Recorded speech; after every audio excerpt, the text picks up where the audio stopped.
Vamos lá, pessoal. Então, voltando aí para os nossos dois últimos tópicos dessa nossa primeira aula, vamos abordar campo de aplicação e outros conceitos importantes dentro da nossa contabilidade, tá? Estamos fechando esse bloco. Espero que estejam acompanhando aí todos esses nossos conceitos, que, como eu falei, são muito importantes para que você possa estar consolidando esses conhecimentos básicos para que nas próximas aulas a gente vá evoluindo e também buscando novos conhecimentos. Vamos lá, então? Primeiro tópico aí, campo de aplicação da contabilidade. Então, já aprendemos hoje conceitos, objetivo, finalidade, objeto. Agora, onde a contabilidade vai atuar propriamente dito? E aí, tem mais uma pegadinha aqui, ó. Se liga aqui, que eu vou dar uma lida e vou sublinhar para vocês, ó. Aplica-se a contabilidade às entidades econômico-administrativas, que eu já falei que elas são a mesma coisa que empresas, são sinônimos, também chamadas de aziendas. E aí, até o pessoal que tem formação na área de ciências contábeis às vezes cai nisso. Vamos lá, pessoal. A contabilidade vai atuar sempre em empresas. Só que quando a banca quer buscar uma pegadinha, seja para quem não é da área, ou até mesmo para quem é da área, porque às vezes o cara já está num nível tão alto, aquele contador já está num nível tão alto, que ele até esquece o conhecimento básico. Então, empresa pode ser cobrada em concurso público como entidades econômico-administrativas ou aziendas. Aziendas é um nome bem antigo que vem de fazenda pública. Então, a contabilidade vai atuar onde? Nesse tipo de pessoa. Nós já sabemos que as empresas, entidades econômico-administrativas ou aziendas são objetos da contabilidade quando elas detêm um patrimônio. E que é o campo de aplicação da contabilidade. A contabilidade vai atuar nelas, buscando saber informações de resultado, como vai esse patrimônio, se está superavitário, se está deficitário. Então é em cima disso que eu vou buscar as minhas informações. É em cima disso que eu vou aplicar a nossa contabilidade. Vamos seguindo. Essas entidades, para atingir seus objetivos, sejam eles econômicos ou sociais, vocês já sabem a diferença de fins econômicos ou sociais. Econômicos é aqueles que buscam lucros, sociais não. Com fins lucrativos ou não. Se utilizam de bens patrimoniais e necessitam de um órgão administrativo que execute os atos necessários de natureza econômica ou financeira a seus fins. Então, quando se busca aplicar a contabilidade, é com este foco. Buscar controle do meu patrimônio, saber como é que vai esses bens, né? E, finalizando com essa ideia aqui, uma entidade econômico-administrativa, empresa ou azienda, é qualquer pessoa física ou jurídica, falamos disso, desde que ela detenha um patrimônio. E o que é patrimônio, pessoal? Patrimônio é o conjunto de bens mais direitos menos... Na verdade, aqui, eu estou falando de patrimônio líquido. Bens mais direitos menos obrigações. Então, o patrimônio é o conjunto de bens, direitos e obrigações. Esse patrimônio vai se mostrar de forma líquida quando eu vou confrontar os bens mais os direitos menos as obrigações. Aí eu vou ter o quê? Uma coisa chamada equação patrimonial, que nós vamos ver no próximo tópico, na próxima aula, nós vamos ver isso. Beleza? Então, já sabem o que é patrimônio. É o conjunto de bens, direitos e obrigações. Esse patrimônio vai se mostrar para você e para os diversos usuários da contabilidade de forma líquida, o meu PL, patrimônio líquido, quando eu confrontar bens mais direitos menos obrigações. E onde eu vou representar esse patrimônio?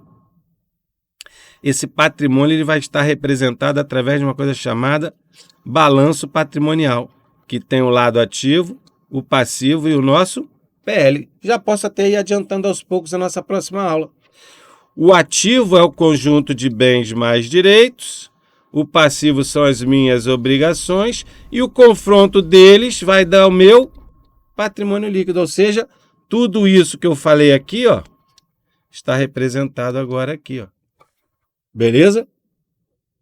Então, pessoal, se liga que muitos conceitos iniciais a gente já pode jogar lá na frente. Então, acabamos de falar de campo de aplicação. Onde que eu vou atuar? Onde que a contabilidade vai atuar? Nas empresas, também conhecidas como entidades econômicas administrativas ou aziendas, que podem ser pessoas físicas ou jurídicas, desde que detenham um patrimônio. Patrimônio esse que é formado por um conjunto de bens, direitos e obrigações e que se mostra de forma líquida com o confronto de bens mais direitos menos obrigações. Beleza, pessoal? E já sabemos também a diferença de pessoa física ou jurídica, também já consolidamos, né? E aqui, ó, a pessoa física é o indivíduo ou pessoa natural, enquanto a pessoa jurídica é um indivíduo de pessoa de existência abstrata. E aí vem o mais importante. Se liga, hein? Tanto pessoa física como jurídica, se possuir um patrimônio, passa a assumir a condição de entidade econômica administrativa ou azienda. Pessoal, fechando essa ideia de campo de aplicação, que é muito aqui, eu consigo fazer zilhões de perguntas para vocês. A contabilidade, ela atua tanto na pessoa física ou jurídica, em qualquer das suas situações, em qualquer do seu estado. Primeiro, se for uma prova de certo ou errado, qualquer já te dirige a um erro. Por quê? Ela só pode ser objeto dela, só pode ser campo de aplicação da contabilidade se ela tiver um patrimônio.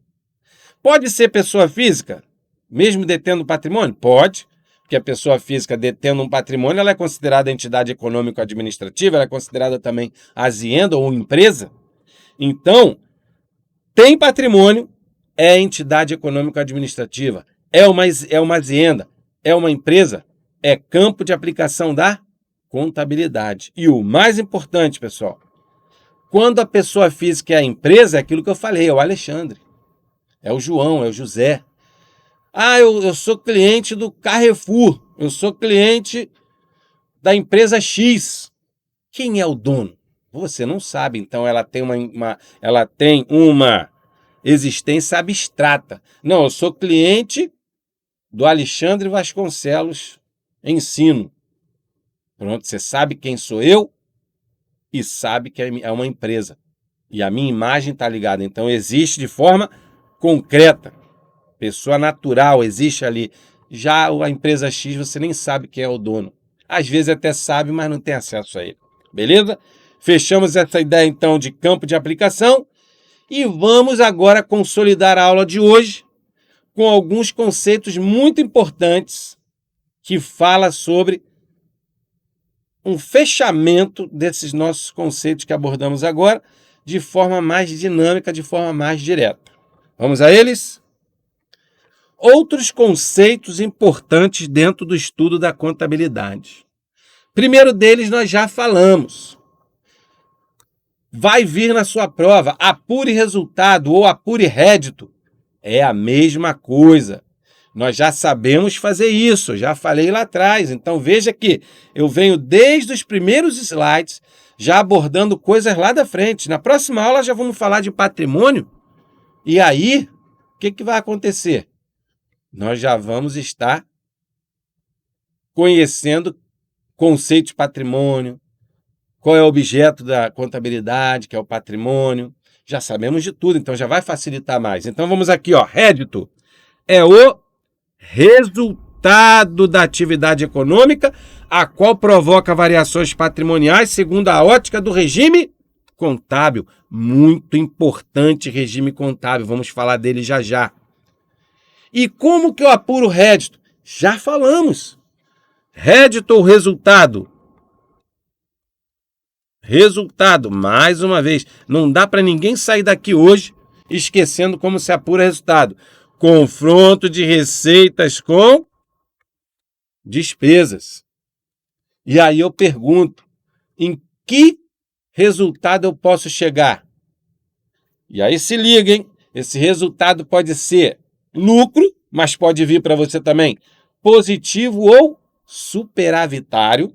Cuidado nisso também, é importante saber.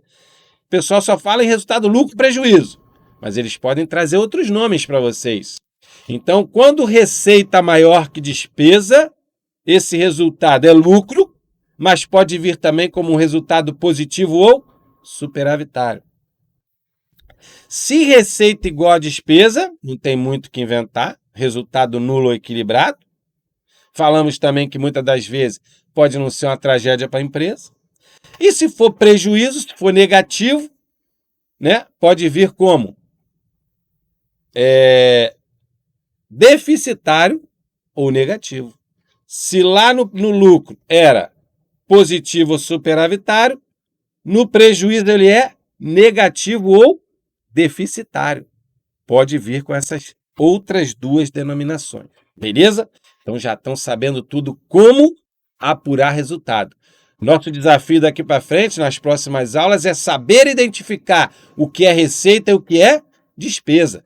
Esse é o grande calo que muitos concurseiros erram na questão, porque não sabem diferenciar contas de ativo, passivo, patrimônio líquido, receitas e despesas. Mas que aqui no nosso curso você vai encerrá-lo sabendo tudo isso de frente para trás, de trás para frente, e você vai ter sucesso no seu concurso, na sua prova. Então vamos lá.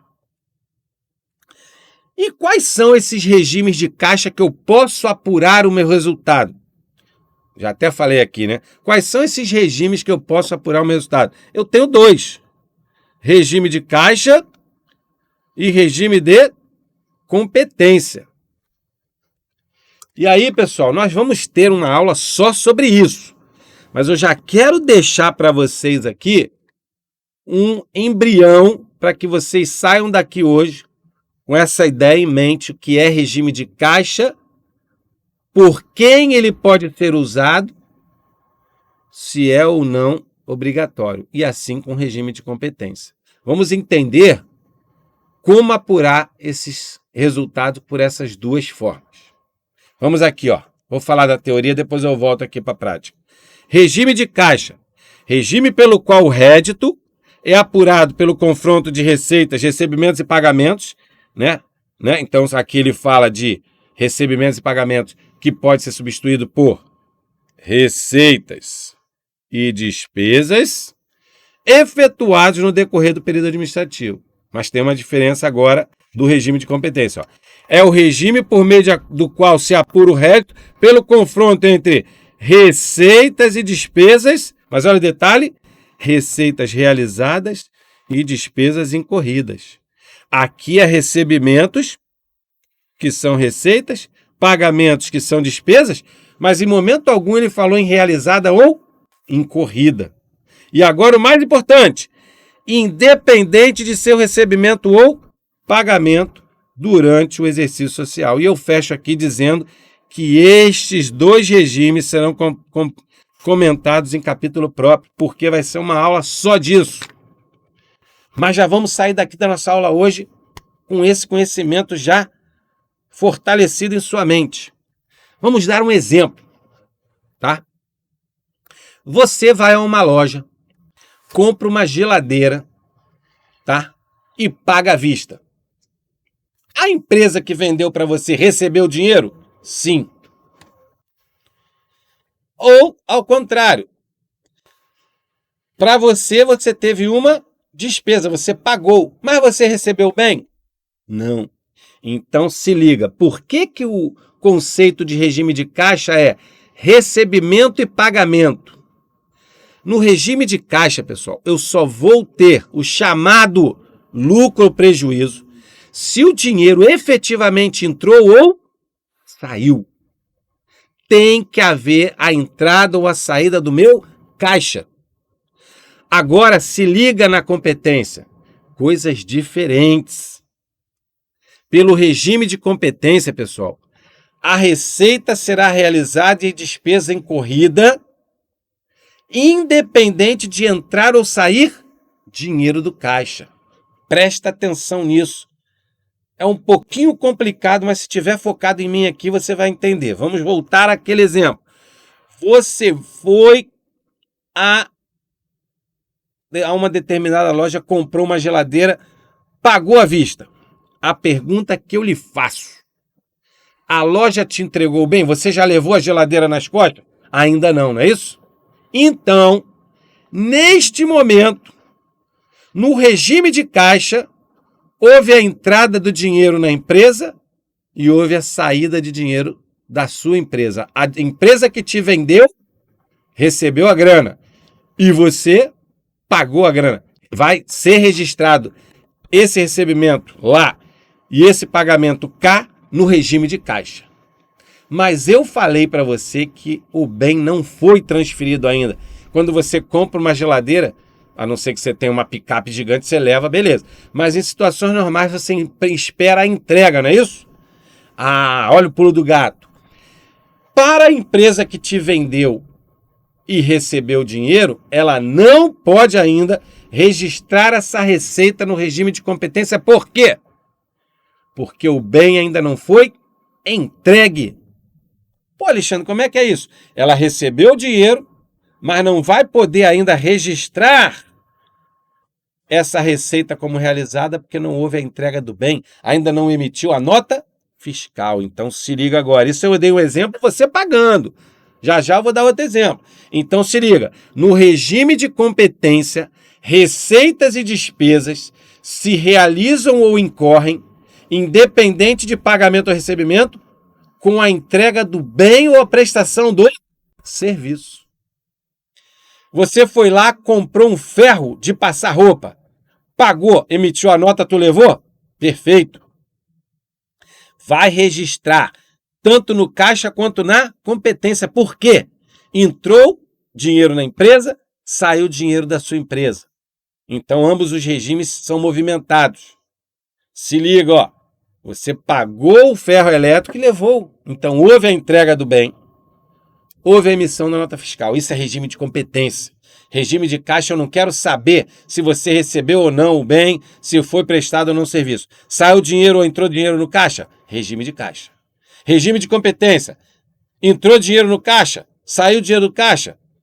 Houve a entrega do bem ou serviço? Houve. Então, registra. Não houve entrega do bem ou serviço? Não houve. Então, a receita realizada ou a despesa incorrida. Agora, vamos a um outro exemplo na competência.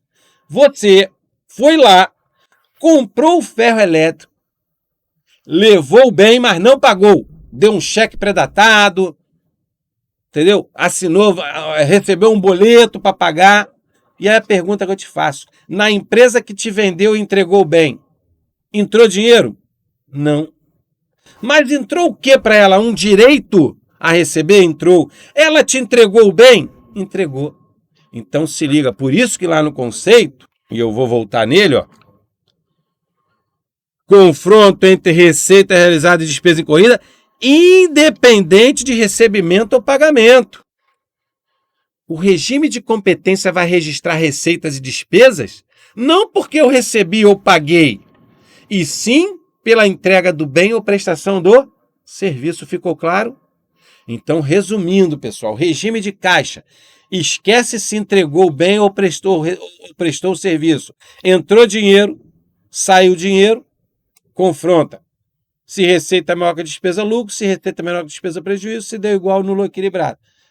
Esquece entrada de bem, entrega de bem ou prestação de serviço. O que eu vou focar no regime de caixa é entrada ou saída de dinheiro. Pronto, fechamos caixa. Competência: receitas e despesas, receitas realizadas, despesas incorridas, independente de recebimento ou pagamento, desde que haja entrega do bem ou da prestação do serviço.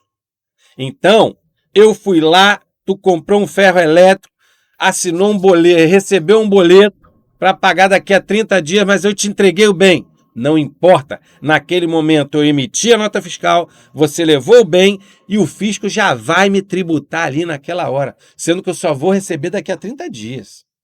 Para o fisco ele não quer saber, ele quer saber o seguinte: vou registrar a receita porque houve a entrega do bem e a prestação do serviço. Beleza? Ficou claro, pessoal? Então, eu apuro o rédito ou resultado, mediante receitas e despesas sendo confrontadas. Desse confronto pode ter lucro, resultado positivo ou superavitário, quando receitas maiores que despesas. Podem ser prejuízo ou deficitário ou negativo, quando receita menor que despesa, e pode ser nulo ou equilibrado, se receita igual a despesa. E essas apurações eu faço por 2 regimes, que numa aula específica vocês vão aprender na prática. Isso, por enquanto, fiquem só com esse conhecimento teórico. Pelo regime de caixa ou competência.